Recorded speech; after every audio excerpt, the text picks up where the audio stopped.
Si tu tombes souvent sur des hommes avec qui tu as du mal à construire, ils sont séparés, mais pas vraiment prêts, ou charmants, mais jamais disponibles pour toi pour construire, qui t'écrivent beaucoup, mais ne passent jamais à l'action.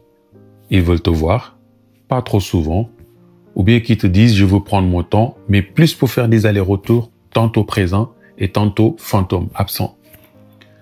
Là, tu attires des hommes indisponibles. Pourquoi?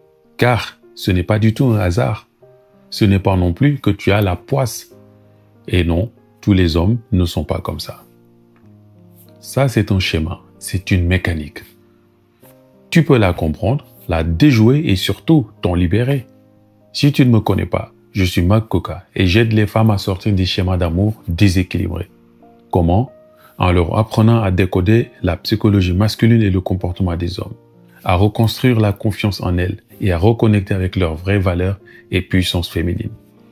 Alors, le premier point à comprendre, si tu attires toujours des hommes indisponibles et que leur indisponibilité fait écho à la tienne. Je sais que tu vas me dire, mais non, moi je veux une vraie relation et je suis prête. Et en surface, oui, ton cœur veut y croire.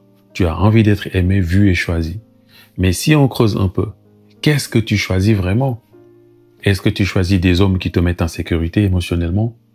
Ou est-ce que tu choisis des hommes qui te font vibrer, mais qui te mettent dans le doute, dans l'attente, dans l'espoir et le manque? Parfois, on est plus familier avec l'incertitude qu'avec la stabilité. On croit que l'on veut l'amour, mais on tolère l'ambiguïté. Et ça, c'est le vrai piège. Notre corps reconnaît comme normal ce qui est instable, lointain et flou, parce que c'est ce qu'on a connu enfant ou même bien plus tard. Ce n'est pas que tu aimes les hommes indisponibles, c'est que leur distance réactive un programme inconscient chez toi. Il faut que je mérite son amour, ça devient un combat. Deuxième point, l'indisponibilité de l'homme devient ton carburant. Chaque fois qu'un homme ne te choisit pas totalement, tu redoubles d'efforts, tu t'investis davantage, tu donnes plus, tu restes plus longtemps, tu veux comprendre, réparer, sauver et tu appelles ça de la loyauté. Mais en réalité, c'est un moyen de prouver ta valeur. Tu cherches l'amour en te sacrifiant. Et tu sais ce qui se passe quand on fait ça?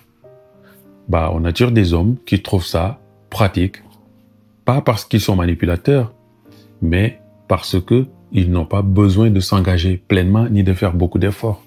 Toi, tu fais tout le lien émotionnel pour deux. Ils sont en retrait, tu avances. Ils sont flous, toi, tu précises. Ils sont ambivalents, toi, tu patientes. Tu fais le moitié du boulot et la tienne. Troisième point, ce que tu tolères envoie un message. Tu ne peux pas dire « je veux un homme stable » et continuer à répondre à un homme qui t'écrit à 23 heures, sans jamais proposer de te voir. Tu ne peux pas dire « je vais être choisi » et rester avec quelqu'un qui te dit « je ne sais pas ce que je veux pour le moment ».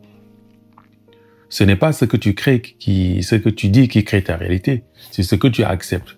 Et je sais que ce n'est pas simple parce qu'on a peur. On se dit que si on coupe ce lien, il n'y en aura pas d'autres peut-être. Qu'on va se retrouver seul, vide, oublié. Mais ce que tu gagnes en te respectant vaut 1000 fois ce que tu perds en restant avec un homme qui ne te choisit pas. Quatrième point, les hommes indisponibles révèlent ta propre blessure de rejet.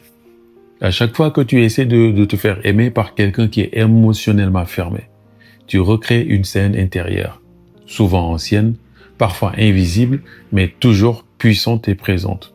C'est comme si tu disais, cette fois, je vais réussir. Cette fois, il va me choisir. Et tu mets ton énergie, ton amour, ta lumière au service de cette tentative. Le problème, c'est que ce n'est pas ton job de réveiller quelqu'un. Ce n'est pas ton rôle d'éduquer un homme à l'amour. Plus tu essaies d'ailleurs à lui faire ressentir quelque chose, plus tu t'éteins toi-même. Cinquième point, tu peux inverser la dynamique, mais il faut oser choisir différemment. Et je ne te parle pas de faire la dure, la distante ou la femme fatale, insensible.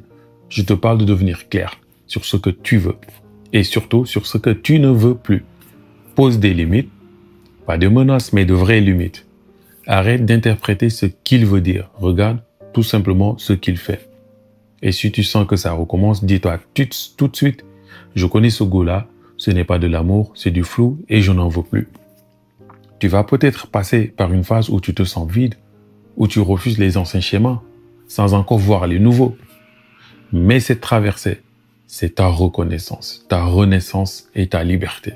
C'est là que tu changes ta fréquence. C'est là que tu arrêtes de chercher l'amour chez ceux qui ne savent pas le donner. C'est là que tu reviens à toi. Car ce n'est pas toi qui es trop.